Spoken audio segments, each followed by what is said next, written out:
நேற்று நடந்த pizza packing கிளாஸில் 13 பேர் கலந்துக்கிட்டாங்க. ரொம்ப நல்லா இருந்துச்சு கிளாஸ். அதில் திருச்சியிலேருந்து 2 மேம் வந்திருந்தாங்க, சிவகாசியிலேருந்து ஒரு மேம் வந்திருந்தாங்க, கரூர்லேருந்து ஒரு மேம் வந்திருந்தாங்க, திருநெல்வேலியிலேருந்து ஒரு மேம் வந்திருந்தாங்க, தேனியிலேருந்தும் ஒரு மேம் வந்திருந்தாங்க. எல்லாத்த விட ஹைலைட்டே காஞ்சிபுரம்லேருந்து ஒரு மேம் வந்திருந்தாங்க.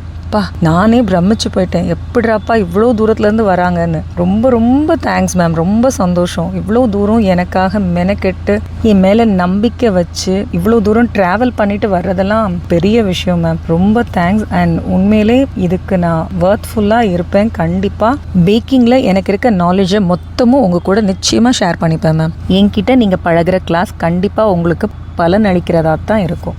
கிட்டத்தட்ட 1.5 வருஷம் கழித்து நான் பீட்சா பண்ணுறேன். என்னோட வித்தூஸ் கிச்சன் டீம் இப்போ புதுசாக சேர்ந்ததுனால அவங்க யாருக்கும் நான் பீட்சா பண்ணுவேங்கிற நம்பிக்கையே இல்லை. என்ன திடீர்னு பீட்சா கிளாஸ்ன்னு அனௌன்ஸ் பண்ணிட்டீங்க, எப்போ நீங்கள் பண்ணுனீங்க அப்படின்னு கேட்டுட்டு இருந்தாங்க. பட் என் பிள்ளைங்களுக்கு தெரியும் 10 வருஷமாக நான் அவங்களுக்கு எவ்வளோ செஞ்சு கொடுத்துருக்கேன் அப்படின்னு. நான் கிளாஸ் அனௌன்ஸ் பண்ணுற வீடியோவில் நான் போட்டிருந்த அத்தனை பீட்சாவுமே நான் கைப்பட வீட்டில் செஞ்சது தான். அதையே யாரும் நம்பலை, கூகுள்லேருந்து எடுத்து போட்டுட்டேன்னு தான் சொல்லிட்டு இருந்தாங்க. பட் நிச்சயமாக அது இல்லை. கம்ப்ளீட்டாக அதில் பார்க்குற அத்தனை பீட்சா, அத்தனை கார்லிக் பிரெட் பன்ஸ் எல்லாமே நாங்கள் வீட்டுக்கு என் பிள்ளைங்களுக்காக செஞ்சதும் 1-2 ஆர்டர்ஸ் பக்கத்தில் கேட்டவங்களுக்காக செஞ்சதும் தான். யூடியூப்ல எனக்கு அதுக்கான நேரம் அமையலை, அதனால நான் இது வரைக்கும் போடலை. மற்றபடி நான் இன்ஃபார்ம் பண்ணியிருந்த மாதிரி அந்த கிளாஸில் சொல்லிக் கொடுக்க வேண்டிய அத்தனையும் நானும் செஞ்சு காமிச்சு அவங்களும் கைப்பட செய்ய வச்சு தான் அனுப்புனேன். எவ்வளோ தூரத்துக்கு எல்லாரும் இன்ட்ரெஸ்ட் எடுத்து பார்ட்டிசிபேட் பண்ணாங்கங்கிறத நீங்கள் வீடியோலே பார்ப்பீங்க. ரொம்ப ஃபன்னாக, ரொம்ப ரொம்ப ஒரு மாதிரி என்டர்டைனிங்காக, ஜாலியாக, அதே சமயம் ரொம்ப நாலேஜபிளாக இருந்துச்சு இந்த கிளாஸ்ன்னு நான் நம்புகிறேன். வந்தவங்களையும் சிலர் நல்ல ரிவ்யூ கொடுத்துட்டு போனாங்க.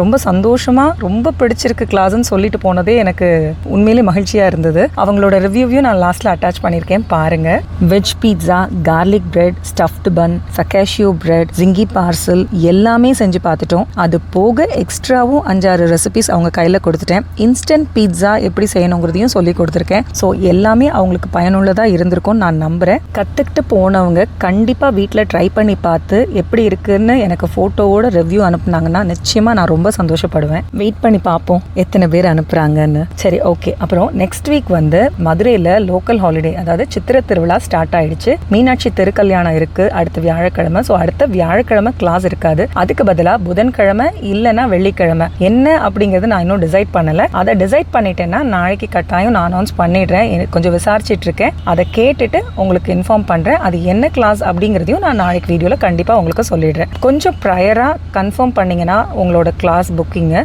எனக்கு கொஞ்சம் ஈஸியாக இருக்கும். அதுக்கான அரேஞ்ச்மெண்ட்ஸ் நான் ரெடி பண்ணுறதுக்கு. உங்கள் சப்போர்ட்க்கு ரொம்ப தேங்க்ஸ். நெக்ஸ்ட் கிளாஸில் மீட் பண்ணுவோம்.